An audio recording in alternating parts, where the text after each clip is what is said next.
Labvakar, darbie draugi, tie, kas skatās mani tiešraidē.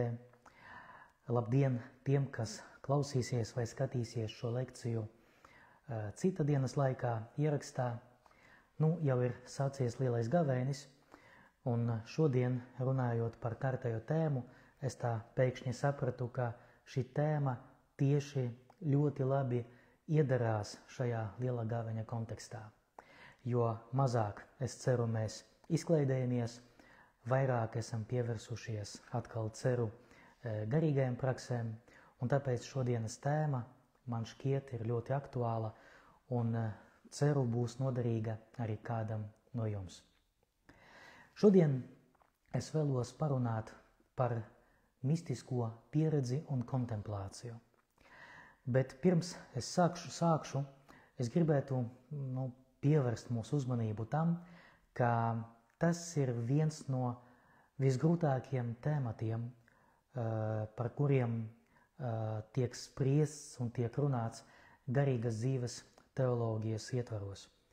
Jo no vienas puses šķiet, ka visiem ir skaidrs, jo mēs taču praktizējam garīgu dzīvi, bet no otras puses, kad mēģini šo praksi verbalizēt, kad mēģini to sakārtot, kā saka, pa plauktiņiem, tad visbiežāk ir problēma. Jo īstenībā ļoti grūti aprakstīt neaprakstamo. Bet mēs ar jums šodien pamēģināsim. Kaut arī es apzinos, ka par to visu, ko es runāšu, ne visi man piekritīs. Noteikti būs arī speciālisti no teoloģijas jomas, kuri uzskata mazliet savādāk, un jāatzīstās, ka tieši, ja iet runa par mistisko pieredzi un par kontemplāciju, tad, ja mēs paņemsim dažādus autorus, kuri tiek definēti vai tiek dēvēti par autoritātēm, mēs varēsim sastapt lietas, kuras viņi ir burtiski pretrunā viens ar otru. Tāpēc uzreiz gribu pateikt, ka es balstījos uz leksikonu, uz garīgas dzīves leksikona, kas tika veidots Ljubljanas Katoļu universitātes ietvaros. Faktiski tas ir vairāku teologu kopīgs darbs, kurā viņi mēģina izskaidrot gandrīz enciklopediskā veidā dažādus iedzienus, kurus mēs izmantojam garīgas dzīves teoloģijā, studējot to. Un tāpēc arī par pamatu es biju ņēmis tieši šos tekstus, bet ne tikai. Un tāpēc noteikti var gadīties, ka kāds gribēs pastrīdēties ar mani. Tas ir pilnīgi pieļaujams, galu galā mēs dzīvojam brīvajā valstī, bet ceru, ka vismaz šie teksti, kurus es izmantoju un kurus izmantoju arī savā grāmatā, būs jums noderīgi un varbūt kaut kas šodien mums būs skaidrāks. Tātad, mistiskā pieredze un kontemplācija. Sāksim ar to pirmo, jo vārds mistiskais patiešām izraisa ļoti daudz jautājumu, bet uzreiz gribu pabrīdināt, ka noteikti neiet runa ne par kaut kādiem brīnumiem. Iet runa tieši par Dieva darbību, un tūlīt mēs to redzēsim. Bet kā vienmēr sāksim ar definīcijām, jeb ar nosaukumiem, ko mēs saprotam zem vārda mistiskā pieredze. Ja mēs paņemsim antiko pasauli, tad grieķu vārds mistikos, pats par sevi skaidrs, nozīmē to, kas ir apslēpts, kas nav pieejams visiem. Un īstenībā šis vārds arī kristīgajā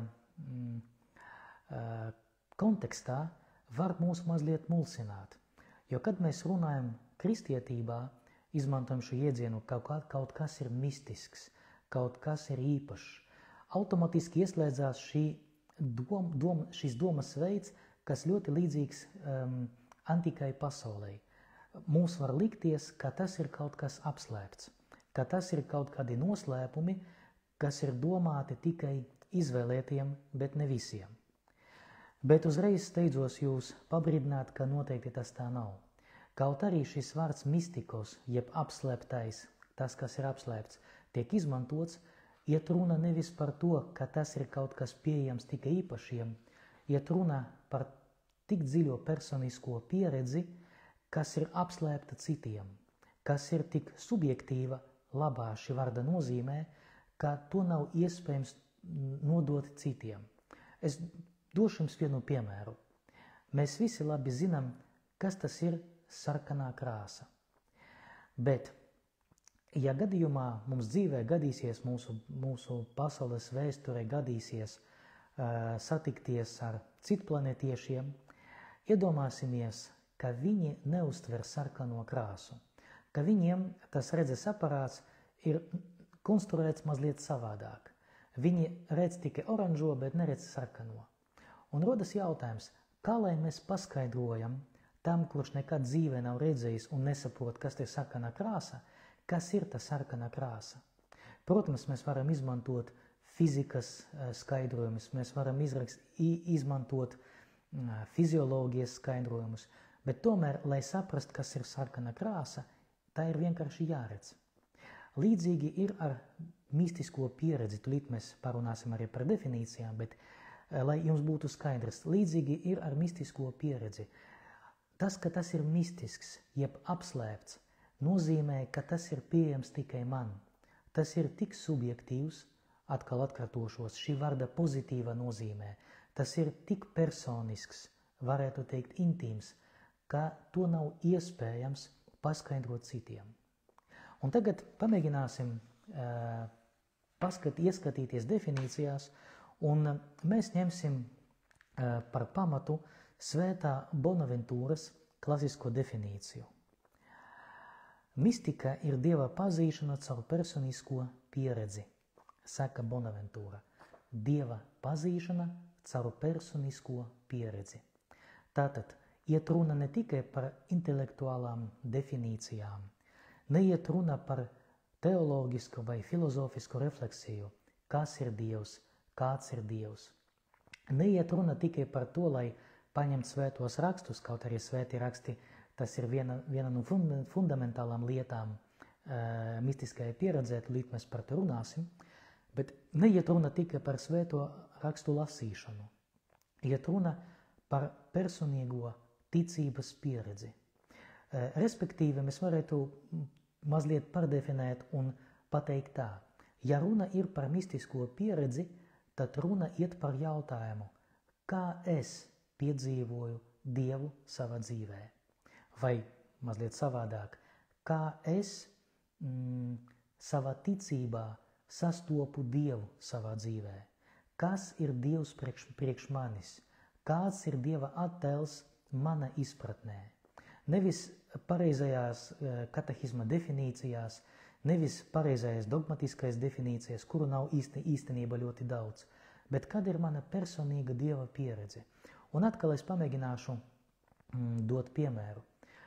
Viena lieta būt cilvēkam, kas ir iemīlējies, bet otra lieta par iemīlēšanos stāstīt.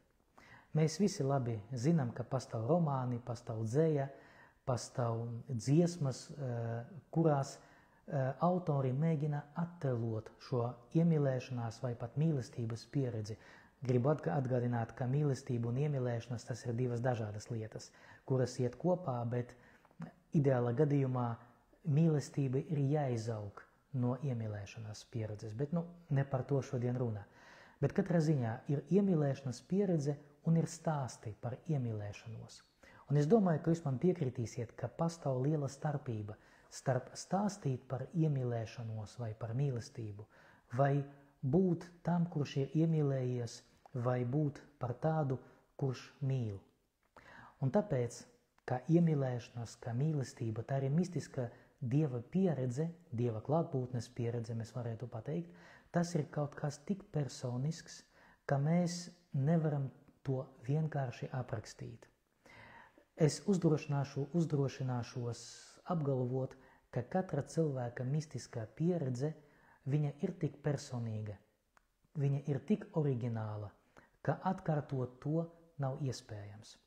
Varbūt kaut kādas kopīgas pazīmes, ja mēs varam kaut kā to mēģināt paskaidrot, un mēs runāsim par to pēc brīža, kad runāsim par kontemplāciju, bet tomēr tas ir tik oriģināls, ka ja man ir, īstenībā katram no mums ir, tūlīt mēs pie tā nonāksim, katram no mums ir zināma mistiskā pieredze, bet viņa ir tik oriģināla, viņa ir tik personīga, ka atkārtot kāda cilvēka to mistisko pieredzi, tā būtu pavisam slikta doma, jo nav iespējams to pieredzi atkārtot. Dievs atrod ceļu pie katra no mums pa savam, jo mēs visi esam oriģināli, un tas ir brīnums ne tikai Dieva, bet arī mūsu acīs.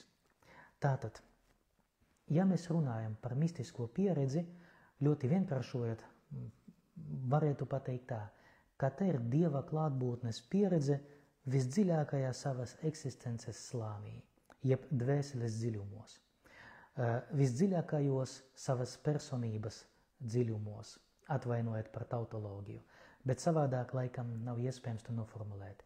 Kā es piedzīvoju Dieva klātbūtni savā dzīvē, lai būtu vienkāršāk.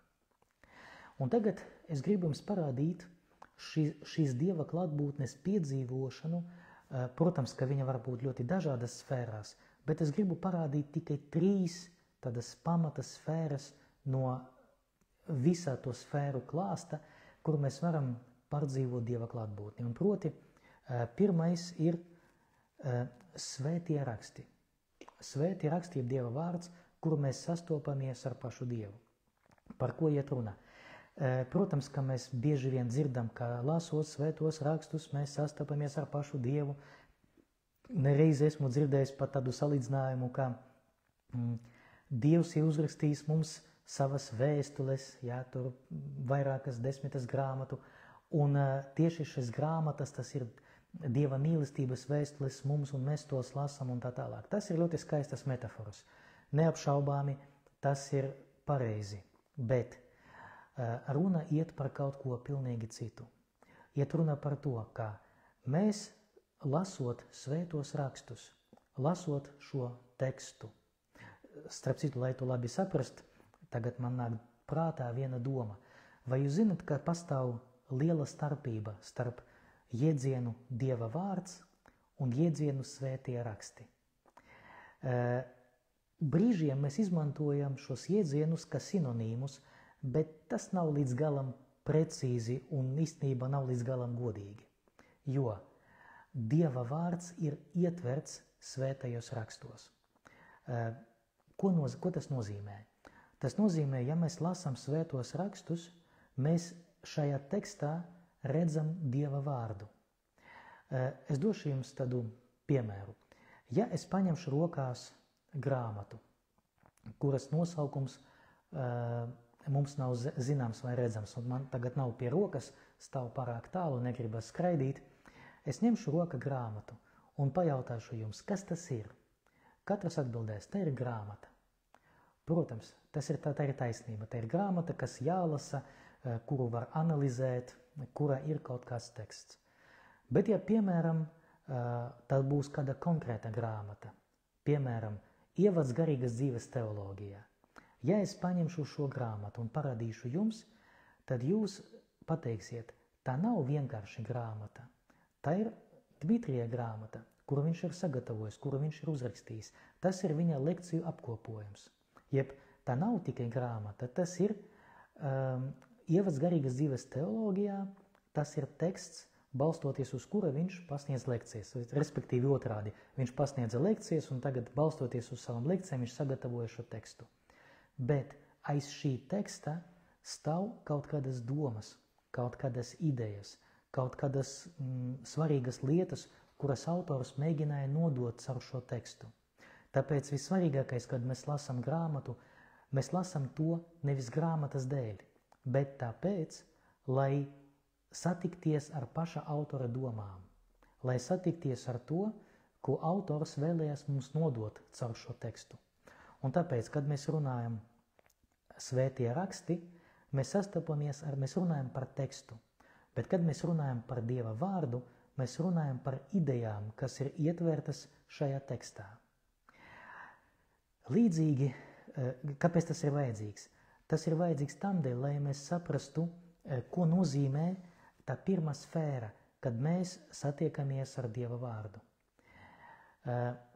Nezinu, vai jūs esat pamanījuši vai nē, bet Latvijā, kad mēs lasām svētos rakstus mises laikā, parasti svēto rakstu noslēgumu mēs dzirdam, tie ir svēto rakstu vārdi.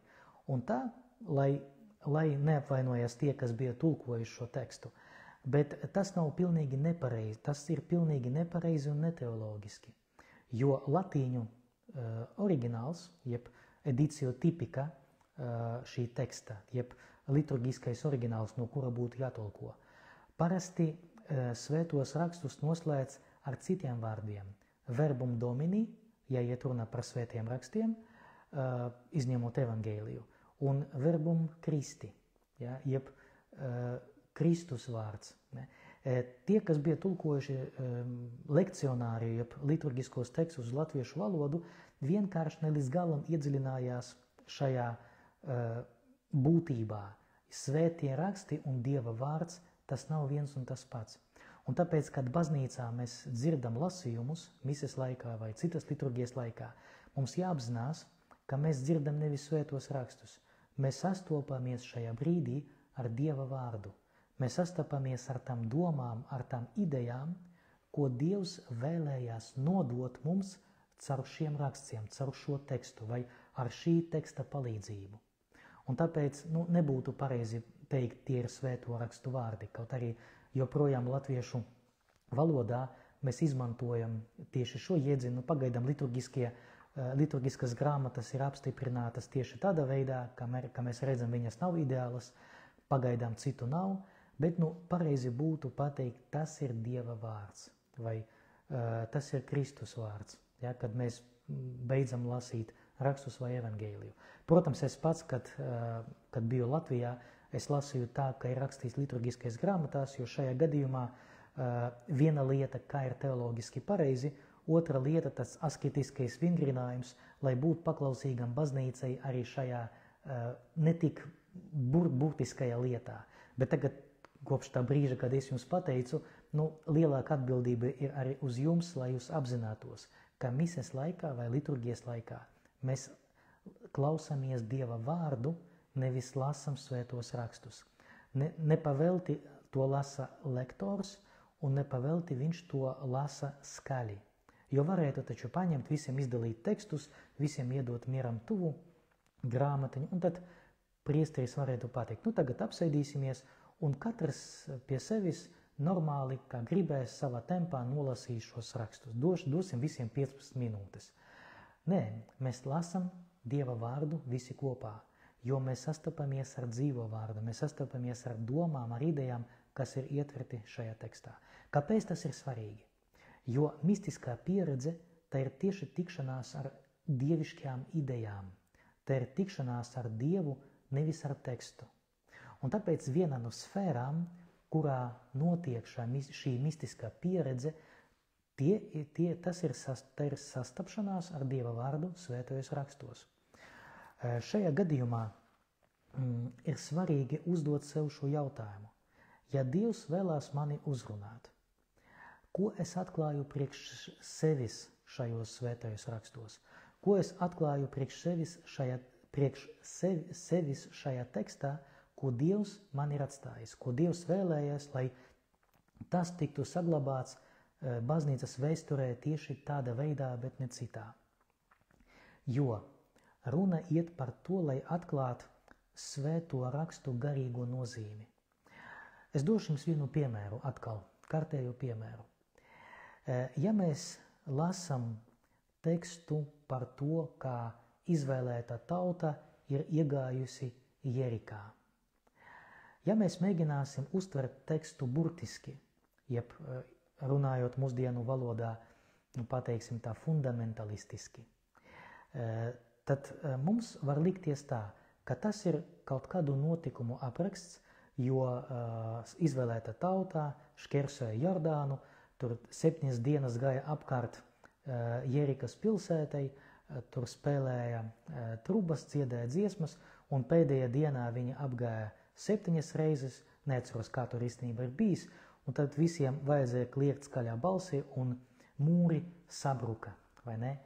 Tā izskatītos šī situācija no tāda burtiska redzes punkta. Bet mēs no vēsturiskiem un arheologiskiem pētījumiem zinām, ka tajā laikā, kad izvēlētā tauta iegāja apsolītajā zemē pēc Ēģiptes gūsta, es jau atstāju nomalē to, ka tas nebija viens pārgājiens, bet bija citas vairākas grupas, vismaz 3, tad mēs redzēsim, ka Jerikā tajā laikā jau neeksistēja sienas. Un autori, kad gatavoja šo tekstu, viņu mērķis nebija pastāstīt kaut kādu notikumu. Tā nav kaut kāda kronika, ja, jeb vēsturiskais teksts. Iet runa tieši par garīgu nozīmi, ka Dievs atdot jums šo zemi un ka Dievs pats cīnās ar jums. Un tajā laikā, kad atkal Dievs lika iznīcināt visu, neiet runa par to, ka Dievs ir nežēlīgs. Ja mēs interpretēsim šos tekstus tieši garīgai nozīmē, tas nozīmēs, ka aiz šī teksta stāv pilnīgi cita doma. Ja tu esi atbrīvots no grēka verdzības, tev jāiznīcina viss, kas traucē tev šajā ceļā uz svētumu. Tev jāiznīcina viss, kas tevi novedīs atpakaļ pie grēka. Pamēģināsim mazliet tā no mistiskā redzes punkta paspēlēties ar šo notikumu. Izraēla izvēlētā tauta ienāk Jerikā. Dievs liek viņam visus iznīcināt. Ko tas varētu nozīmēt? Izvēlētā tauta bija verdzībā, un viņu iziešana no Ēģiptes simbolizē neko citu, kā iziešanu no grēka verdzības. Tieši tāpēc, tieši lieldienās, mēs izmantojam šo simbolu, šo vēsturisko notikumu, plaši izprotot, protams, to, ka simbolu tam, ka visa cilvēce, pateicoties Jēzum, jaunajam mūzum, iziet no verdzības uz jauno dzīvi. Iziet cauri sarkanai jūrai, iziet cauri tūkstnesim, attīrās, šķīstās no visa tā, kas viņu saista ar pagātni, un tagad ienāk jaunā dzīvē. Bet jaunajā dzīvē tik un tā ir daudz kārdinājumu, jo tāpat kā ar mums katru, kad mēs pieņemam kristību, tīpaši, ja mēs pieņemam kristību jau kā pieaugušie, nevis kā bērni, kad mēs pieņemam kristību apzināti, ka tā ir mūsu izvēle, tas automatiski neatceļ faktu, ka mēs esam padoti grēkam, ka mēs tik un tā varam sagrēkot un ka apkārt ir daudz kārdinājumu, kas vēlās mūs ievilkt atpakaļ grēka virpulī. Un tagad nogalināt visus nozīmē mēģināt izdarīt visu, cīnīties ar visu, kas mani ved uz grēku. Un tā ir svēto rakstu tā saucamā garīgā, alegoriskā un garīga nozīme. Un ja es atklāju šo ideju, ka Dievs aicina mani caur šo konkrētu tekstu cīnīties ar kārdinājumiem un grēkiem, neiet uz nekādiem kompromisiem ar grēku un kārdinājumu, tad šajā gadījumā es sastapos ar Dievu, kurš mani māca. Kaut arī no tāda intelektuāla redzes punkta tas var izskatīties kā tādas gandrīz kā manipulācijas, bet, kā es jau teicu, mistiskā pieredze ir ļoti personīga, un katrs kaut kādā tekstā var ieraudzīt kaut ko savu. Bieži vien, visbiežāk, kad priesteri runā sprediķus, visbiežāk ir tā, ka priesteri nerunā sprediķus egzegētiski, jeb kādas galvenas idejas ir ietvertas šajā tekstā, kurus vēlēs nodot iedvesmotais autors. Bet visbiežāk mēs šos tekstus interpretējam tieši alegoriski un garīgi. Došu atkal vienu piemēru, ja es nemaldos, tas bija svētais Augustīns, kas interpretēja līdzību par labo samarieti. Šīs baznīcas tēvs raksta tā, neapgalvošu, ka tas bija Augustīns, bet manuprāt, tas bija viņš. Augustīns vai Ambrozijs kaut arī varētu būt kāds cits. Es atceros tikai pašu domu, neatceros autoru, diemžēl man bieži tā gadās. Katrā ziņā, šīs baznīcas tēvs raksta tā, ka labais samarietis ir pats Jēzus, kurš izglāba grēcinieku, kuram uzbruka demoni un kurš tika atstāts malā uz nomiršanu. Bet atnāk Jēzus, ieved viņu viesnīcā, kas ir baznīcas simbols, nomazgā viņam brūces ar vīnu un ūdeni, ja, atkal Euharistijas simbols,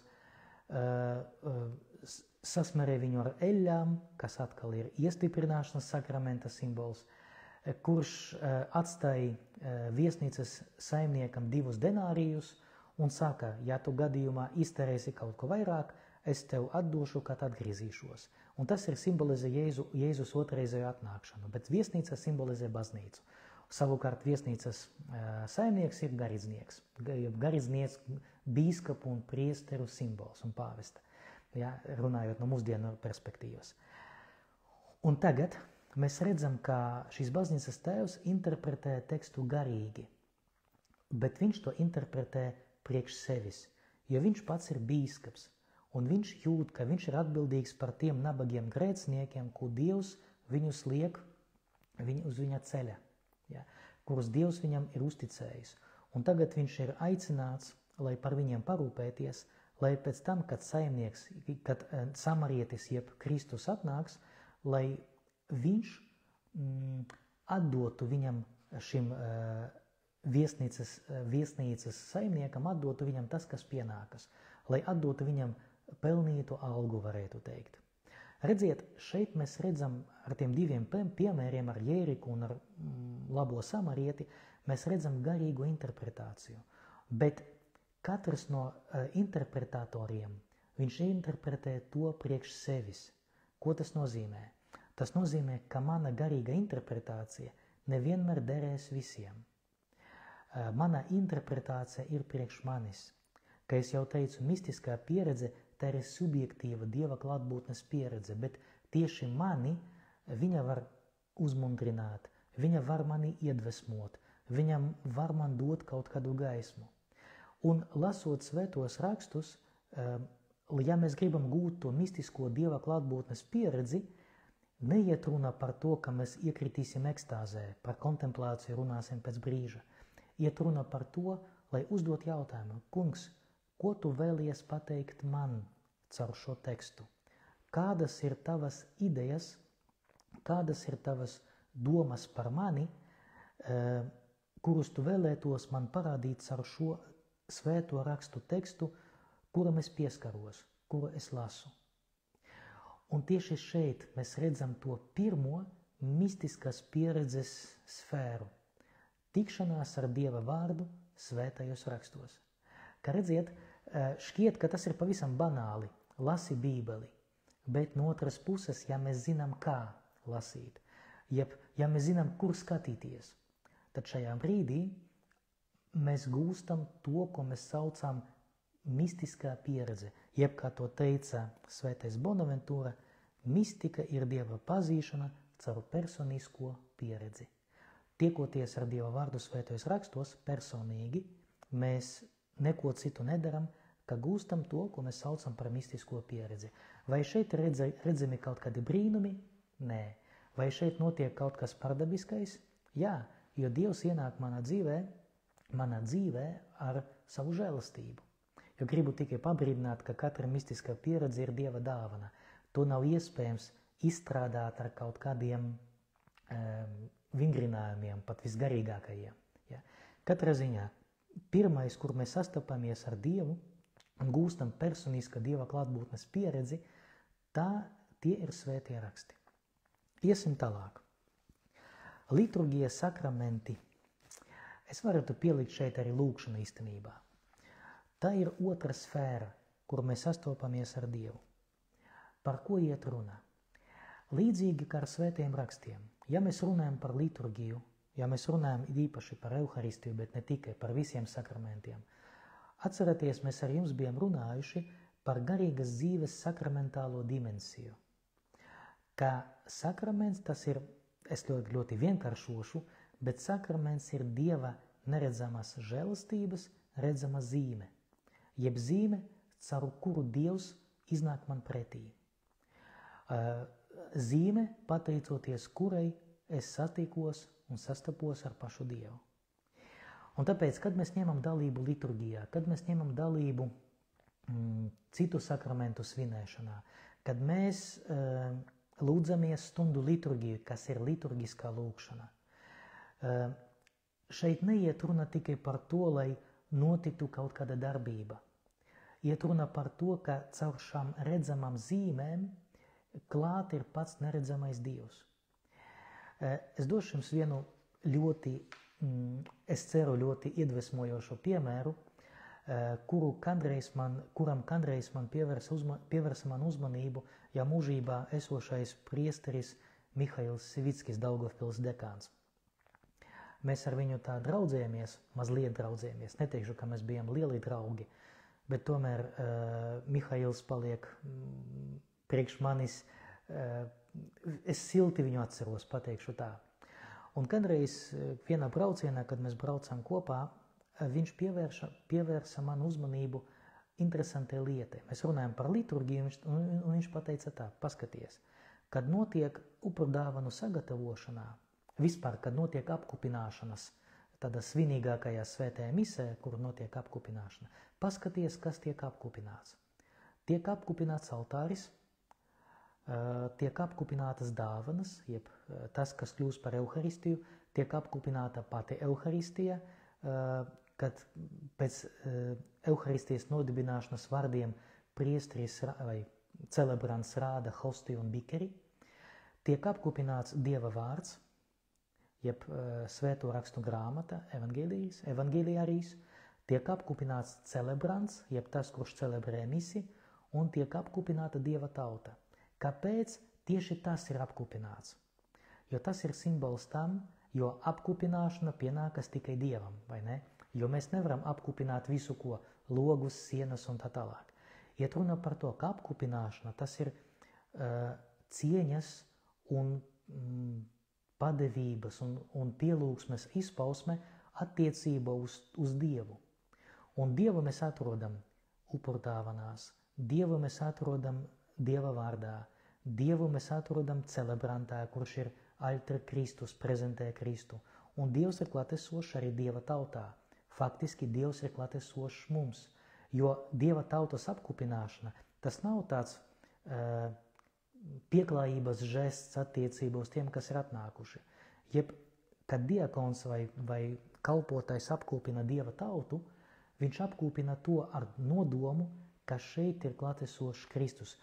Burtiski viņš apkūpina Kristu. Un tāpēc, kad notiek liturgijā Kristus ir klātesošs visās zīmēs, žestos, vārdos, tekstos un tā tālāk. Un tāpēc dalība liturgijā, tas ir tieši tāda otra sfēra, kur mēs sastopamies ar Kristu, sastopamies ar Dievu caur zīmēm. Tāpat, kā ar Dieva vārdu mēs sastopamies caur rakstiem, caur burtiem, tāpat ar Dievu mēs sastopamies arī liturgijā caur šīm zīmēm. Un atkal, redziet, nenotiek nekas īpašs, jo liturgija un liturgija, ja, bieži vien tas ir garlaicīgi. Ja, bieži vien gribās, lai ātri beigtos, bet ja mēs saprotam, ka šajā brīdī šeit ir Kristus, ja mēs apzināmies to, tajā brīdī mēs atveramies uz to, ko mēs saucam par mistisko Dieva pieredzi, ko Dievs vēlās pateikt man caur šīm zīmēm, uz ko Dievs mani aicina caur šīm zīmēm. Kopumā visus aicina uz to, lai ņem dalību Dieva dzīvē, to, ko mēs saucam par garīgu dzīvi, bet caur šīm zīmēm notiek kaut kas vairāk, notiek tikšanās ar viņu. Dievu, atcerieties, Dievu nekad neviens nav redzējis, viņa vienpiedzimušais dēls ir atklājis viņu savā visā pilnībā, varētu teikt tā. Un Kristus, ja mēs ticam, ka viņš ir klātesošs liturgijā, viņš atver Dievu mums. Un atkal, šeit notiek tas pats, tā mistiskā pieredze, jeb personīga Dieva pazīšana, Dieva klātbūtnes pieredze mūsu personīgajā pieredzē, ja atkal atvainojos par tautoloģiju, nezinu, kā to labāk noformulēt. Notiek Dieva pazīšana, tikšanās ar viņu mana personiskajā pieredzē. Kas ir, atkal atkārtošos, tā ir ļoti subjektīva. Ja? Tas, kas der man, ne obligāti derēs citiem, bet tomēr tā ir personīga, tā ir oriģināla, tā ir intīma, dziļa, ja? Visdziļākos manas personības slāņos, varētu tā teikt. Šeit mēs arī varētu pielikt lūkšanu, jo atkal, ja mēs pajautāsim, kas ir baznīca mistisks, mēs varētu atbildēt viss, kas norāda uz Dievu. Ja mēs lūdzamies rožakroni, ja mēs lūdzamies kaut kādas citas lūkšanas, ja tā ir mutiskā lūkšana, kā mēs jau bijām runājuši, tā tomēr ir vienmēr mistiska, jo tajā notiek mūsu personīga Dieva pieredze. Un atkārtošu vēlreiz, pirms mēs pāriesim vēl pie vienas sfēras, ļoti svarīgi atcerēties, ka starp mums vai Dievs mums ir devis daudz mistisko sfēru, daudz mistisko lietu, daudz mistisko laiku baznīcā, kurā mēs varam viņu satikt. Vienīga lieta zināt, uz kurieni skatīties, vienīga lieta apzināties, kas tagad notiek. Ja? Ok, iesim tālāk. Vēl viena trešā sfēra, kur notiek tā mistiskā pieredze, es to nosacīti pēdiņās varētu nosaukt par garīgu sfēru. Un tieši par to visbiežāk iet runa, kad mēs runājam par mistisko. Ja? Bieži vien tiek aizmirsts Dieva vārds, tiek aizmirsta liturgija, tiek aizmirsta lūkšana, un bieži vien viss fokus ir uz garīgo sfēru. Bet tomēr, kā es jau teicu, mistisks baznīca ir viss. Uz kurieni, ja mēs iesim baznīcā, uz kurieni mēs norādīsim ar pirkstu, ja tas norāda uz Dievu, ja tas liek man domāt par Dievu, ja tas liek man viņu mīlēt vai vērt uz mīlestību pret viņu, uz viņu, tas nozīmē, ka tas ir mistisks. Muca ar svētīto ūdeni ir mistiska. Ja? Kaut arī tas skan varbūt mazliet dīvaini. Bet vienkārši, lai mēs saprastu, ka mistiska dzīve ir priekš visiem. Vecs cilvēks, kas ir baznīcā un zin tikai lūkšanas skaitīt, zin tikai rožakroni, varbūt aiz redzes trūkuma viņš nav spējīgs vairs lasīt. Viņam arī ir mistiska pieredze, viņš satiekas ar Dievu caur šo lūkšanu. Ja, tā kā baznīca viss ir mistisks. Bet, ja iet runa par garīgu sfēru, tad, protams, šeit notiek vēl viena lieta, kas, manuprāt, ir ļoti svarīga. Notiek Dieva klātbūtnes pieredze iekšējā klusumā. Nosauksim to tā. Var nosaukt dažādi. Iekšējā lūkšanā, klusumā un tā tālāk. Pagājušajā reizē mēs ar jums bijām runājuši par meditāciju, ja, un meditācija tā ir klusa lūkšana, kurā notiek prāta darbība un tā tālāk. Un šeit mēs jau runājam tieši par to garīgu sfēru. Tas nozīmē, ka es vairs nemeklēju Dievu ārpus sevis, ārējās zīmēs, bet es ieju sevī un tagad sevī uzrunāju Dievu. Ja? Tas ir tas, par ko bija rakstījis svētais Augustīns savās atzīšanās. Kungs, es tevi meklēju šurpu turpu skraidīdams, bet tu biji tuvāk man, nekā es biju pat iedomājies, jo tu biji manī. Ja? Un tāpēc ienāc sevī, ja? Un tā tālāk. Un šeit ir tas, ka cilvēks atrod laiku lūkšanai, tīpaši klusai lūkšanai, meditācija. Tā ir tā garīga sfēra, kur arī notiek tikšanās ar Dievu. Vienīgi, ka tā tiek izdzīvota mazliet savādāk nekā caur ārējām zīmēm. Jo redziet, mēs kā psihiski, garīgi un fiziskā būtne, mums ir vajadzīgas ārējās, miesiskas, fiziskas zīmes. Bet šeit šajā gadījumā mēs it kā ienākam no otras puses. Nevis caur ārējām zīmēm uz iekšu, tikai mēs ejam iekšā sevi un tad jau meklējam Dievu. Šajā iekšējā dziļajā lūkšanā.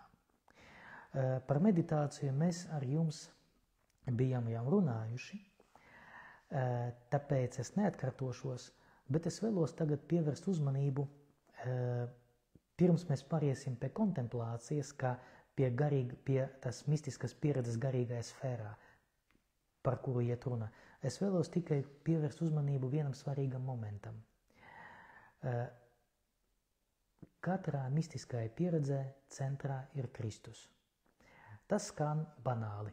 Banāli mūsu kristīgajā kristietības kontekstā. Bet par šo lietu nevar aizņemts, jo Kristus ir katras mistiskas pieredzes jēga. Viņš ir katras mistiskas pieredzes avots. Un viņš ir arī mērķis. Jo kāpēc es vēlos gūt šo mistisko pieredzi? Kristus dēļ. Nevis sevis dēļ, nevis kaut kādos terapeutiskajos nolūkos. Iet runa par to, ka es vēlos satikties ar Kristu. Un šajā gadījumā, kad mēs runājam par garīgo sfēru, ja, es ieeju sevī tieši ar nolūku, kungs, ko tu gribi pateikt man caur maniem piedzīvojumiem? Ko tu gribi pateikt man caur manām domām, līdz es atstāšu visu to, pie kā esmu piesiets, lai satikties ar tevi arī sevī, savā iekšējā lūkšanā, savas iekšējās lūkšanas ietvaros. Un kad mēs gūstam attiecīgu nostāju, kad mēs to vēlamies, mēs varam ieiet kontemplatīvajā sfērā. Mēs varam faktiski gūt to, ko mēs saucam par kontemplāciju. Un tagad pamēģināsim definēt, kas ir tā kontemplācija. Problēma ir tanī, ka atkal garīgas dzīves teoloģijas viena no īpašībām ir tāda, ka mums nav tādu visaptverošo definīciju. Definēja un viss ir skaidrs, ja? Nav tik vienkārši. Bet katrā ziņā, kas ir kontemplācija? Kontemplācija ir īpašs mistiskas lūkšanas veids, kura galvenā īpašība ir vienkāršība. Tas nozīmē, ka tiek reducēta diskursīva prāta aktivitāte. Cilvēks ir pilnīgi mierīgs, sakoncentrēts uz šīs lūkšanas, bet vienlaicīgi viņš ir diezgan pasīvs. Tas nozīmē, ka viņš gaida, ar ko Dievs viņu vēlēsies apdāvināt. Svētais Akvīnas Toms šo lūkšanas veidu sauc par vienkāršo patiesības verošanu. Atcerieties, kad mēs bijām runājuši par lūkšanu, es jau biju izmantojis šo piemēru, bet es atkārtošos. Iedomāsimies, ka esmu ornitologs. Un man patīk verot putnus. Es braucu kaut kur uz purvu, ja, kur ir tur tie tornīši. Es uzēju augšā, paņēmu binokli, piemēram, un tagad sāku verot. Ja. Es nemeklēju speciāli šos putnus. Es nesēžu un saku, davai, lido ārā, ja. Es vienkārši palieku pasīvs ar nostāju. Parādīsies vai nē. Esmu pacietīgs, esmu iekšēji mierīgs, man patīk to darīt, man ir interese, bet es vienkārši veroju. Un ja šis putns parādās, mani ir prieks, ka esmu to ieraudzījis. Mani ir prieks, ka es varu viņu verot, viņam netraucējot. Ja. Es pēc tam mēģināšu paņemt burtnīcu un pierakstīt savas domas par to, bet šajā brīdī esmu tikai verotājs. Un kontemplācijas pieredze, tas ir kaut kas tam līdzīgs, ka es vienkārši esmu Dieva klātbūtnē. Kādreiz svētais Jānis no Arsas prāvests, Jānis vienais bija pateicis interesantu lietu, neatceros, laikam pie viņa biju lasījis, ka viņš pajautāja kādam nabaga cilvēkam, kurš bija ienācis baznīcā un lūdzies sakramenta priekšā, ko tu dari? Un šis cilvēks saka, neko nedaru. Es skatos uz Dievu, bet Dievs skatās uz manīm. Tas ir varbūt tāda leģenda, jā, varbūt tas tā ir bijis, nav zināms. Bet pats teikums, es skatos uz viņu un viņš skatās uz manīm, tas ir tā būtība, kas parāda, ko nozīmē kontemplācija. Es skatos uz viņu mierīgi, un viņš skatās uz manīm. Protams, ka kontemplācijai ir tādas divas, ja mistiskai kontemplācija ir tādas divi veidi, varētu pateikt. Viens no tiem ir tāda esenciāla mistika, esenciāla pieeja, no vārda esence, būtība. Ja, tad, kad es veroju kaut kādu ticības patiesību, un šeit vairāk intelekts, ja, tiek pielietots, viņš uztver vairāk. Un ir tā saucamā nupciālā, jeb laulības mistiskā pieeja, kad vairāk akcents tik likts uz pārdzīvošanu, uz gribu un uz jūtām. Ja. Abas divas ir vienādi svarīgas, abas divas ir pieejamas, bet brīžiem šajā mistiskajā pieredzē, ko mēs saucam par kontemplāciju, ieejot sevī, bieži vien gadās, ka viena no sfērām ir tā dominējošākā, tā varētu pateikt pēdiņās. Prāts vai mana griba, vai manī tagad ir vairāk prieka, vai manī ir vairāk intereses, vai es vairāk priecājos, vai man vairāk ir interesanti. Ja? Tāpēc, kad mēs runājam par kontemplāciju, tā ir vienkārša Dieva vai viņa atklāto patiesību vērošana. Tāda intuitīva viņa mīlestības vai viņa atklāsmes pat varētu būt gūšana. Bet šeit es gribu vērst jūsu uzmanību vienai ļoti svarīgai lietai. Tas ir ļoti subjektīvi. Ja? Un var gadīties, ka mums prātā parādīsies pat kaut kādas domas, kuras nav līdz galam ortodoksālas. Var gadīties, ka mūsu jūtās parādīsies kaut kādas sajūtas, kuras mēs varam pat uztvert mazliet kā nepiedienīgas. Es ļoti mīlu Dievu. Ja? Neiet runa par seksualitāti, protams. Bet šeit ir ļoti svarīgi, ka tā ir mana pieredze. Ja? Es Dievu pārdzīvoju tā. Un ne obligāti citiem jāpārdzīvo tieši tādā veidā. Jo tas, ka tad, kad tas tiek objektivizēts, ja, šeit ir vesela lekcija būtu jārunā par personīgas pieredzes objektivizāciju, bet ne par to iet runa šodien šajā lekcijā. Bet katrā ziņā paliekam tādā personīgajā līmenī. Ja tas viss pamudina vairāk mīlēt Dievu, tas, ko es pārdzīvoju savā kontemplācijā, Dievs man ļauj ieiet šajā kontemplācijā, tad jāpateicas Dievam par to, ka es pārdzīvoju to tieši tā. Ja. Ne obligāti jāstāsta par to visiem, es pat pateikšu vairāk, vislabāk nestāstīt par to. Ja tas ir personīgais, var parunāt ar garīgu vadītāju, ko nu viņš pateiks. Ja. Var gadīties, ka garīgais vadītājs arī nesapratīs. Bet tas ir ļoti subjektīvs, un tam ir vēl viena tāda īpašība. Jo redziet, Dievs ņem vērā arī mūsu brūces. Dievs ņem vērā arī mūsu pasaules redzējumu. Dievs ņem vērā arī mūsu psiholoģisko struktūru, kādi mēs esam. Un tāpēc var gadīties tā, ka arī visas šīs lietas var mums mazliet traucēt. Un tieši tāpēc tas ir tik subjektīvs. Un tieši tāpēc par to nav jāstāsta citiem. Ja, ja es pārdzīvoju Dieva klātbūtni tādā veidā, es nevaru uzspiest, lai citi pārdzīvotu to tieši tā. Došu piemēru, lai tas būtu skaidrs. Iedomāsimies, ka ir cilvēks, kuram dzīvē pietrūka tēva. Un līdz ar to nebija bērnībā tā vīrišķības modeļa, lai uzvesties kā vīrietis, un līdz ar to viņš ir tāds, cilvēks, kuram grūti pieņemt lēmumus, viņš ir cilvēks, kuram grūti būt vīriešu sabiedrībā, kuram nepatīk tie visādi joki, kuram grūti pieņemt lēmumus un grūti uzvesties kā vīrietim un tā tālāk. Un tas cilvēks, viņš atklāja Dievu kā savu tēvu. Viņš atklāja Dievu kā tādu, kurš ar sevi aizpilda tos trūkumus, ko viņš nesā savā psihiskajā sfērā. Un, protams, ka viņš var pateikt, es pārdzīvoju Dieva klātbūtni kā tēvu, kura man trūka.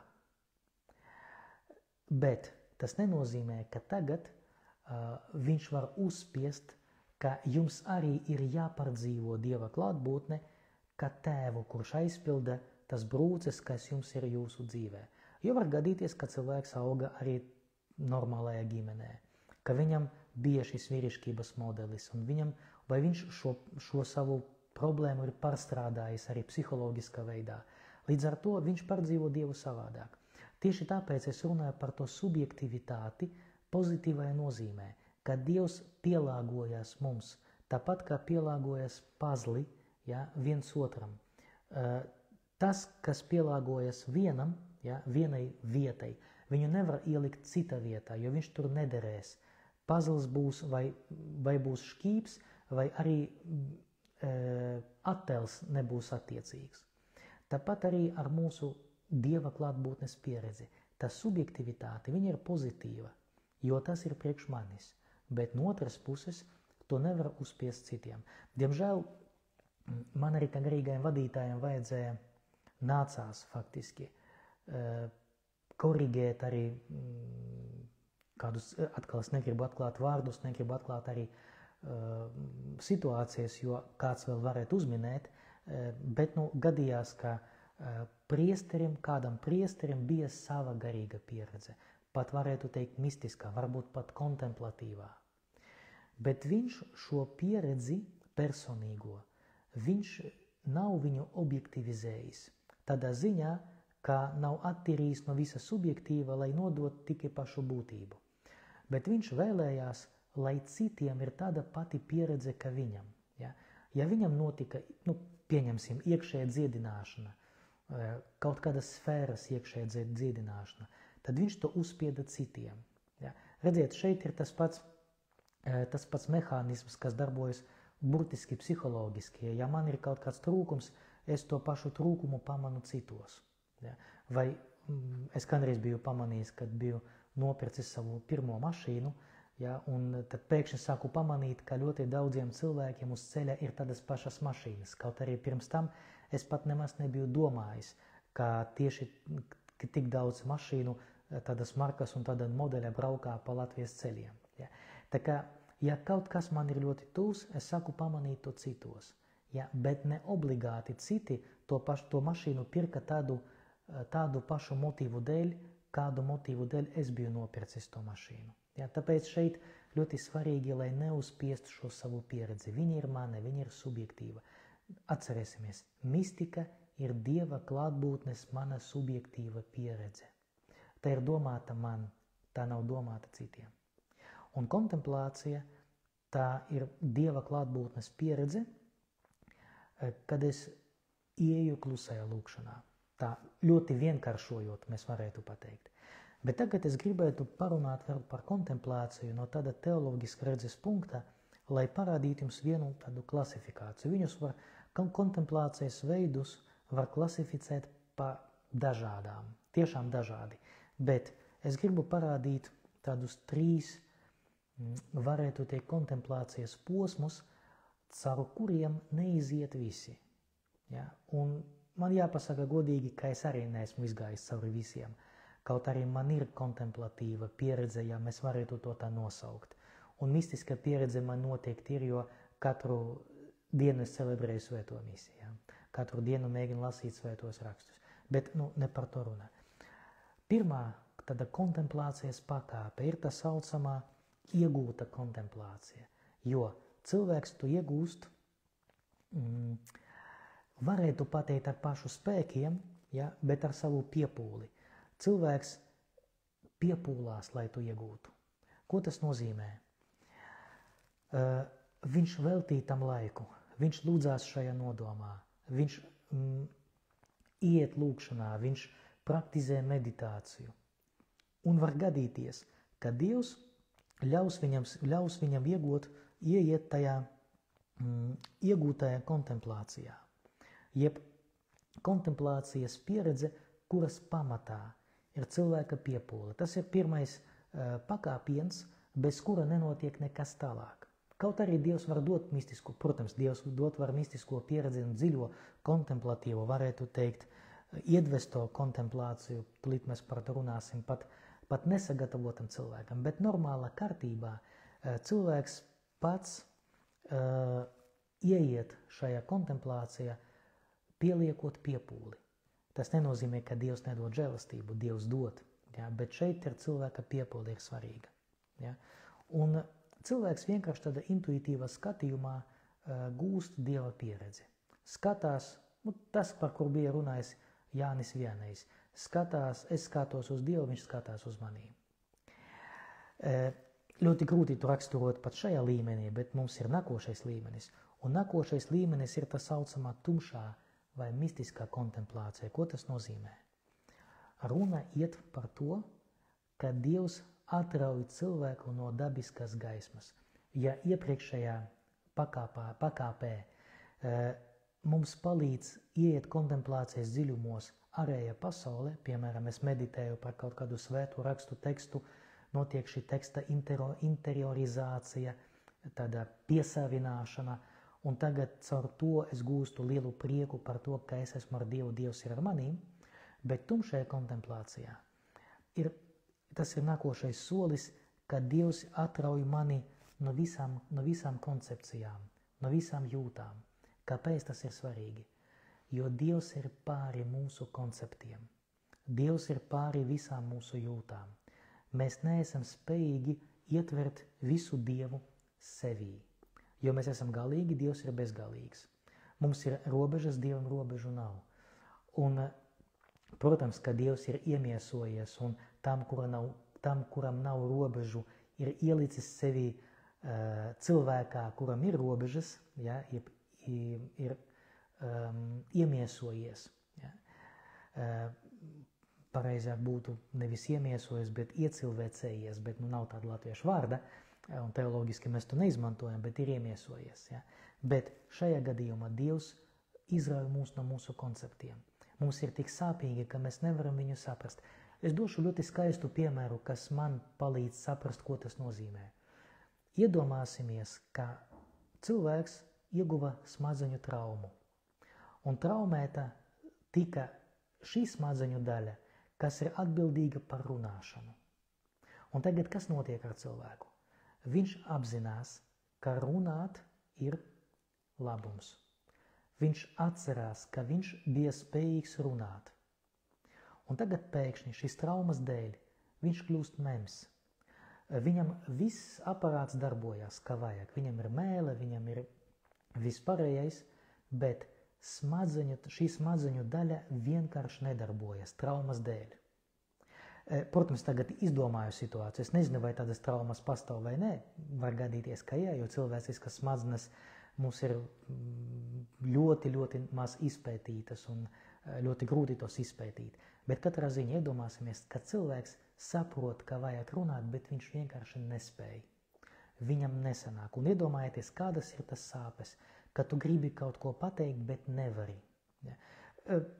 Cits mazliet piemērs, bet dzīvodams šeit Itālijā jau mēnesi vairāk, man sanāk, ka katru dienu celebrējot svēto misiju pie māsām, es cenšos vismaz 2-3 minūtes pateikt kādu sprediķi īso. Un jūs labi zinat, ka es varu runāt sprediķus pa 40 minūtēm pat. Ja labi sagatavošos, tad tiešām var neapturēt. Man netrūkst latviešu, krievu vai poļu vārdu. Es varu runāt ilgi, varu runāt par vienu un to pašu no dažādām pusēm un tā tālāk. Bet ņemot vērā, ka itāļu valodu es nezinu tik labi, ka man ir diezgan nabadzīga leksika, man joprojām nav zināmi visas gramatiskas nianses. Ja. Jūs redzat, ka arī latviešu valodā man brīžiem trūkst vārdu, un es pat kļūdos gramatiski. Ja. Un iedomājieties, ka man ir doma, ko pateikt, bet man trūkst itāļu vārdu, lai to izteikt. Ja. Un tagad vajag ar savu nabadzīgo leksiku izteikt šo bagāto domu, ko es varētu izteikt citās valodās. Un iedomājieties, cik man tas sāp, kad gribās pateikt, bet nesanāk. Ja mēs runājam par tumšo kontemplāciju, tas ir ļoti līdzīga pieredze, ka tu gribi ietvert Dievu sevī. Tu gribi viņu pazīt, bet vienlaicīgi cilvēks saprot, ka viņš nav spējīgs, ka viņa koncepti vienkārši neder, lai saprast Dievu. Ka visas dogmatiskas definīcijas viņas neder, jo tajās nevar ietvert visu Dievu. Jā, dogmatiskas definīcijas ir svarīgas, lai mēs varētu pareizi ticēt. Ja, lai mēs neiebrauktu auzās arī ar jautājumu, kāds ir Dievs un tā tālāk. Bet šeit, šajā tumšajā kontemplācijā cilvēks pēkšņi atklāja, nē, tas neder, lai tikties ar Dievu. Tie, kas labi zina Akvīnas Toma dzīvi, palasiet viņa biogrāfiju, bet nevis stāstus skaistus par biogrāfiju, bet tieši to, ko rakstīja viņa dzīves aculiecinieki. Vienā brīdī Akvinas Tomam gadījās pateikt, Akvinas Toms ir patiešām izcils scholastikas pārstāvis. Pateicoties viņam, mēs vēl joprojām kaut kādas lietas par Dievu esam spējīgi pateikt, definēt, tas var mūs iedvesmot un tā tālāk. Bet vienā brīdī Akvinas Toms pateica, viss, ko es esmu uzrakstījis, tie ir salmi. Ja? Viss, ko es uzrakstīju, tas nav nekam derīgs. Kāpēc? Var gadīties, mēs nezinām, ja? Bet var gadīties, ka viņš aizgāja līdz tai tumšai, jeb mistiskai kontemplācijai, kad viņš saprata, ka pat mani koncepti, kuros es mēģināju noformulēt daudzus gadus, par kuriem rakstīju tik daudz darbu, tas viss neder, lai saprast Dievu, jo viņš pāri tam visam. Un cilvēks tādēļ cieš, jo viņš mīl Dievu, bet viņš saprot, ka viņš nevar mīlēt viņu vairāk, ir ierobežots.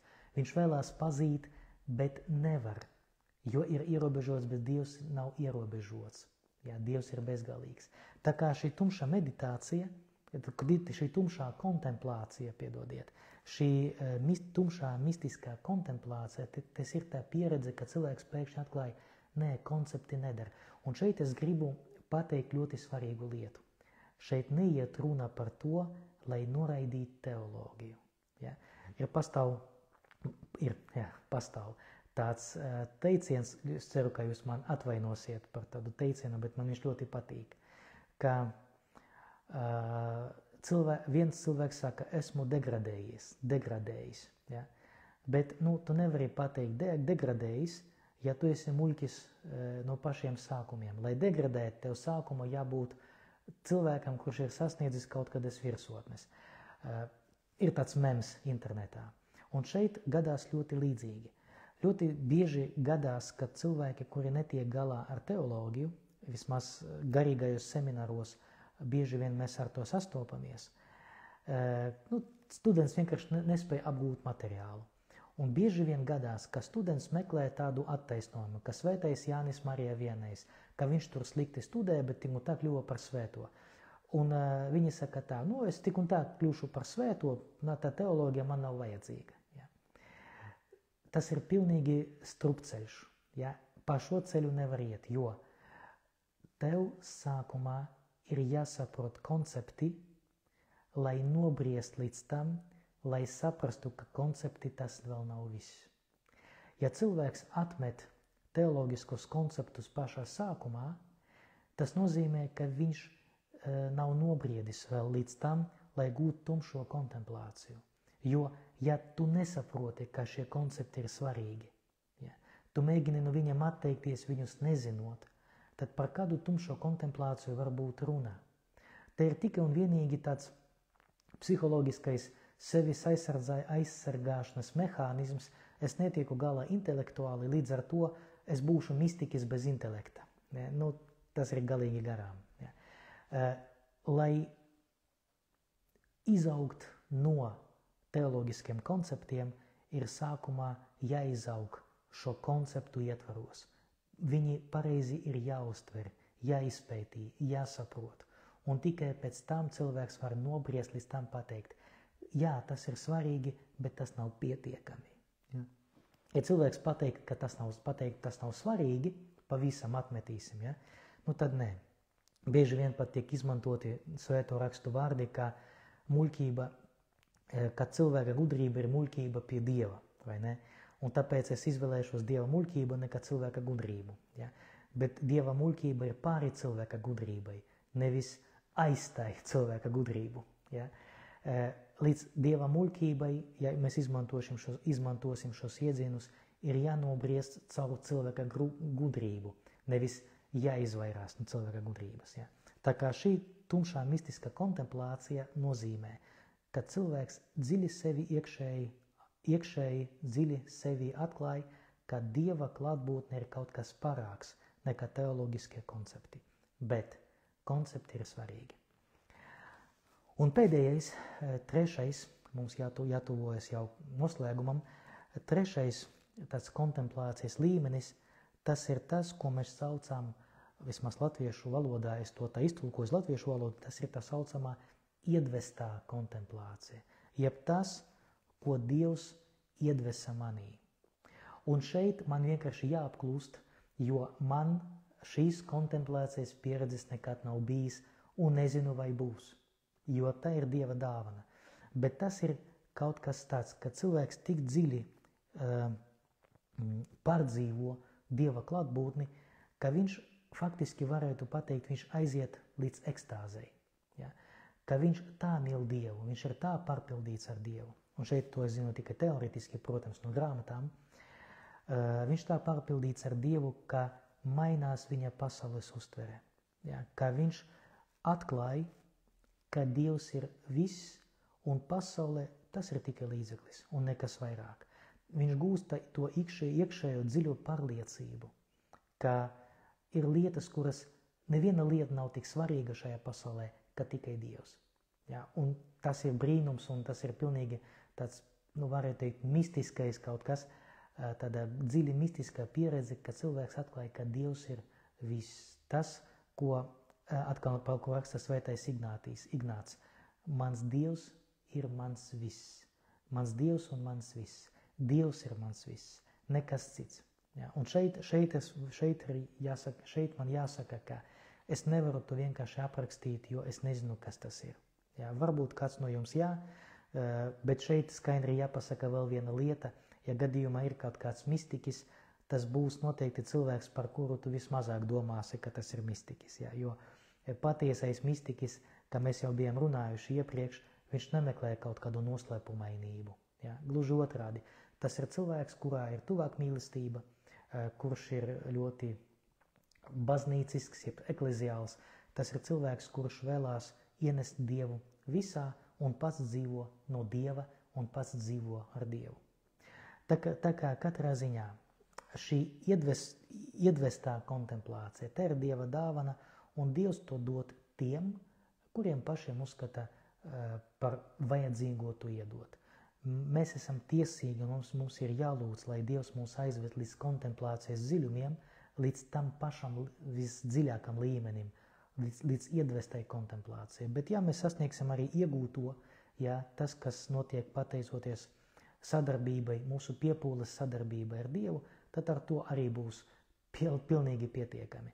Bet ja mūsu mistiskā pieredze būs ierobežota tikai un vienīgi ar personīgu lūgšanu, ar liturgiju vai ar satikšanos ar Dieva vārdu, tas jau arī ir daudz. Tas īstenībā tā ir norma, caur kuru jāiet katram kristietim. Tieši tāpēc tie priesteri baznīcās saka lasiet Bībeli, piedalieties svētajā misē un tā tālāk. Tas noteikti nav domāts tam dēļ, lai priesteris varētu savākt kolekti, lai apmaksātu draudzes rēķinus. Ne par to iet runa. Runa ir par to, ka tā ir mistiska pieredze. Tāpēc rezumējot, jo man vēl ir citi darbi šodien, rezumējot, es vēlos tikai pateikt, atcerēsimies, mēs bijām runājuši par definīcijām. Mistiskā pieredze, tā ir mana personīga Dieva klātbūtnes pieredze. Un šo pieredzi, par to mēs bijām runājuši, tā ir kristocentriskā. Kristus ir avots, Kristus ir jēga tam visam, Kristus ir tas, kas to visu paveic, un Kristus ir mērķis. Mēs bijām runājuši par 3 sfērām – tikšanās ar Dieva vārdu, liturgija un personīga lūgšana, un mēs bijām runājuši arī par garīgu sfēru. Un šajā garīgajā sfērā, runājot par lūgšanu bijām runājuši iepriekšējā reizē, un tā arī ir mistiskā, jo katra lūgšana ir mistiska, tā ir personīga Dieva pieredze, un bijām parunājuši arī par kontemplāciju. Kontemplācija ir dziļi iekšējā Dieva klātbūtnes pieredze, kas balstās nevis uz ārējām zīmēm, bet kad es ieju iekšā sevī. Un bijām pateikuši par 3 kontemplācijas līmeņiem. Iegūta kontemplācija, tas nozīmē, ka es sadarbojos ar Dieva žēlastību un intuitīvi skatos, vienkārši skatos uz Dieva patiesībām vai uz Dievu pašu. Ir tumšā mistiska kontemplācija, kad mēs zaudējam orientierus, jo atklājas, ka visi koncepti nav spējīgi ietvert Dievu. Un tā saucama iedvesta kontemplācija, tā ir dziļa Dieva klātbūtnes pieredze, kas var nonākt pat līdz ekstāzei, bet tā ir tikai Dieva dāvana. Ar to mēs arī šodien ar jums pabeigsim, bet pēdējā lieta, par ko es gribu pateikt. Facebooks ir mainījis savu politiku, līdz ar to visas tiešraides tik dzēstas pēc 1 mēneša. Vairs nepastāv tāda opcija saglabāt tiešraidi uz visiem laikiem. Tāpēc visas lekcijas es ielādēšu datorā un pēc tam arī ielādēšu atpakaļ Facebookā, nevis kā tiešraides ierakstu, bet jau kā vienkāršo video, lai tas paliktu uz visiem laikiem. Tāpēc arī šī lekcija, šī tiešraide viņa tiks dzēsta, bet vēlāk es to ielādēšu no jauna, bet kā video. Tāpēc nebrīnāties, ka tiešraidi vairs nevarēsiet atrast, jūs varēsiet atrast tieši šo video. Bet es ar jums arī ar šo atvados un redzēsimies ar jums jau pēc 2 nedēļām, lai turpinātu iepazīties ar garīgas dzīves teoloģijas niansēm. Ar Dievu visu labu un svētīgu gavēni. Atā!